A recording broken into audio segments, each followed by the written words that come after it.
বহু মানুষ আছে 20 বছর 30 বছর থেকে ও নিজেও জানে না আমি কেন জেলে। জজ জানে না ঘটনা কি, উকিল জানে না ঘটনা কি, সাক্ষীও জানে না ঘটনা কি। সাক্ষীকে 50,000 টাকা দিয়েছে আর বলে দিয়েছে তুই এভাবে বলবি জজের সামনে, কি আমি 2 চোখে মারতে দেখেছি। যার কথা বলছে যে আমি 2 চোখে মারতে দেখেছি সে কিন্তু ছিল না সেদিন, অথচ বলছে যে আমি 2 চোখে মারতে দেখেছি। তাহলে সাক্ষীও জানে না ঘটনা কি, উকিল তো জানেই না, জজ তো জানেই না। এখন যে ব্যক্তি জেলে আছে সেও বলছে ব্যাপারটা কি রে, আমি কেন জেলে। আল্লাহ রাসূল বলছেন লা ইয়াদরিল কাতিল বিমা কাতালা ওয়াল মাকতুল বিমা কুতিলা। হত্যাকারী বুঝবে না কেন আমি মারছি, নিহত ব্যক্তি বুঝবে না কেন আমি মরলাম। যে মারছে তাকে 1 লাখ টাকা দিয়েছে, বলেছে অমুককে মেরাই, তো এখন ওকে গিয়ে মারছে, তো কেন মারছো তো জানে না। আর যাকে মারা হচ্ছে সে বলছে আমি তাকে চিনি না, আমাকে মারছে কেন, ঘটনা কি, মারলই তো। আল্লাহ রাসূল বলছেন হত্যাকারী জানে না কেন আমি মারছি, নিহত ব্যক্তি জানে না কেন আমি মরলাম। 20 বছর থেকে জেলে আছো, নিজেই জানে না আমি কেন জেলে। ও কি জানবে, জজও জানে না। ও কি জানবে, উকিলও জানে না। ও কি জানবে, সাক্ষীও জানে না। যার কারণে সাক্ষী পৃথিবীতে 3য় মহাপাপ। মিথ্যা সাক্ষী পৃথিবীতে 3য় মহাপাপ। মিথ্যা সাক্ষী পৃথিবীতে 3য় মহাপাপ। 2য় মহাপাপ বাপ মায়ের অবাধ্য চলা। পাপ যত বড়ই হোক, সুদের ভাষা যেভাবে আল্লাহ নবী উল্লেখ করেছেন ভাষা এমন নয়।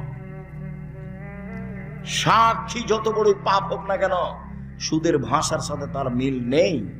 শুনুন, মানুষকে হত্যা করা মহাপাপ, কিন্তু ভাষা এমন।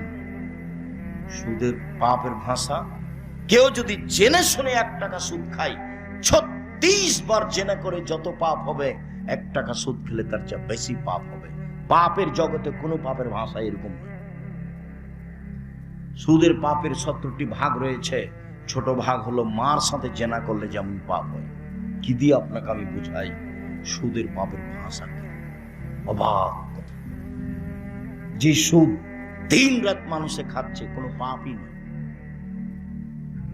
কোনো হিসাবই করতে পারে না। সম্মানিত দিনী ভাই বোন, সুদের আলোচনায় লম্বা আলোচনা জেনে নেবেন।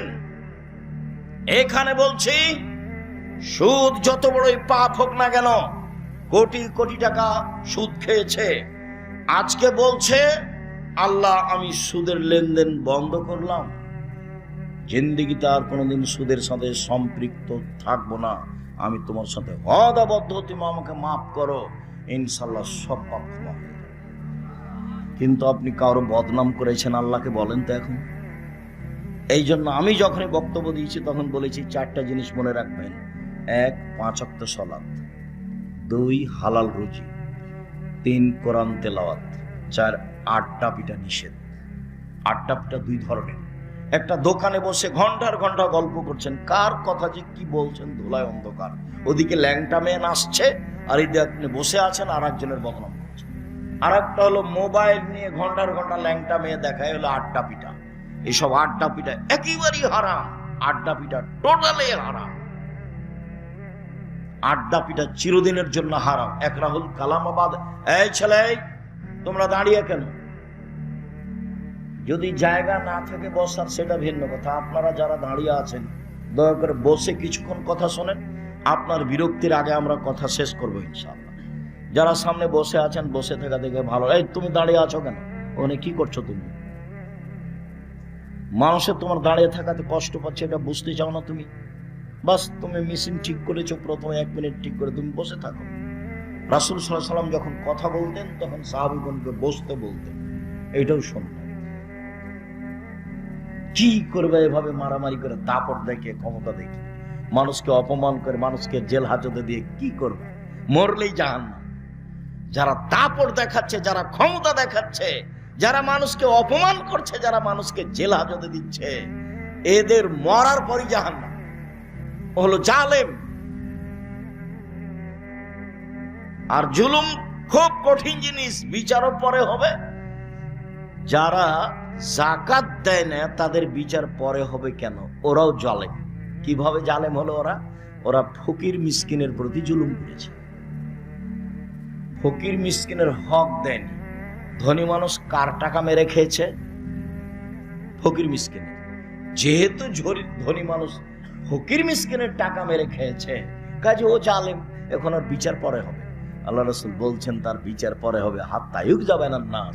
সব মানুষের যখন বিচার হয়ে যাবে তখন ধনী মানুষের বিচার হবে। কিভাবে যে হবে আল্লাহই ভালো। তো বুঝাতে হবে, কঠিন। সব টাকা বুঝাতে হবে কিভাবে আয় হয়েছে, সবটাই বুঝাতে হবে কিভাবে ব্যয় হয়েছে। এই ছেলে শোনো, টাকা ইনকাম করবা ব্যবসা করে। উপার্জনের 4টা পথ। একটা দিন মজুরি, সন্ধ্যায় টাকা শেষ। একটা চাকরি, 25 দিনে টাকা শেষ প্রায়। আর একটা হলো জমি চাষ, সমান সময় না হয় লস, সমান সমান না হয় লস। 4 ব্যবসা। রাসূল সাল্লাল্লাহু আলাইহি ওয়াসাল্লাম বলছেন সত্যবাদী বিশ্বস্ত ব্যবসায়ীরা নবীগণের সাথে জান্নাতে থাকবে। কি আবার অবাক কথা! বলছিলাম পাপের জগতে বড় পাপ মানুষের বদনাম, গীবত, কিন্তু মানুষের সাথে জড়িত পাপ। জেনা মহাপাপ। রাসূল সাল্লাল্লাহু আলাইহি সাল্লাম বলেন আল বিকরু বিল বিকরি জিলদু মিয়া তাগরিবু সানা। অবিবাহিত ছেলে মেয়ে যদি জেনা করে 100 লাঠি পিটিয়ে এলাকা থেকে 1 বছরের জন্য তাড়িয়ে দিতে হবে। তিনি বলেন আসাইবা বিসাইবা রাজম। বিবাহিত পুরুষ নারী যদি জেনা করে তাহলে তাকে ইট ঢেল পাথর দিয়ে মেরে মেরে মেরে ফেলতে হবে, তাকে মারতেই হবে। বিবাহ করার পরে জেনায় লিপ্ত হলে তার বেঁচে থাকার পৃথিবীতে কোনো পথই নেই। 3 শ্রেণীর মানুষকে হত্যা করতে হয়, 2 শ্রেণীর মানুষের বাঁচার পথ আছে। এক, কেউ বলল আমি কোরআন মাজিদ মানি না, তাহলে ও মোরতাদ, সরকারি ভাবে তাকে হত্যা করতে হবে। সরকারি ভাবে তাকে ফাঁসির মঞ্চে নিয়ে যাওয়া হয়েছে, ফাঁস গলায় দেওয়া হবে। ও বলছে আমার ভুল হয়েছে, আমার ভুল হয়েছে, আমার ভুল হয়েছে। কোরআন মাজিদ আল্লাহর বিধান, আল্লাহর কালাম, আমি ভুল স্বীকার করলাম, তখন তাকে ফাঁস থেকে নামিয়ে দিতে হবে। পাপ ছিল হত্যা। 2, কেসাস। আপনি আমাকে হত্যা করেছেন, আমার বাপ আপনাকে হত্যা করে নেবে, এর নাম কেসাস। কোরআন মাজিদে উল্লেখ হয়েছে আয়াত, কত হাদিস।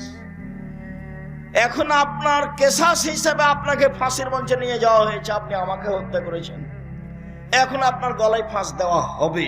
তখন আমার বাপ মা চিল্লাচিল্লি করে বলছে আমরা মাফ করে দিলাম, কেসাস নিব না, আমরা মাফ করে দিলাম, কেসাস নিব না। তাহলে তাকে ফাঁস থেকে নামিয়ে নিতে হবে। পাপ ছিল হত্যার যোগ্য, কিন্তু ফাঁসি হলো না।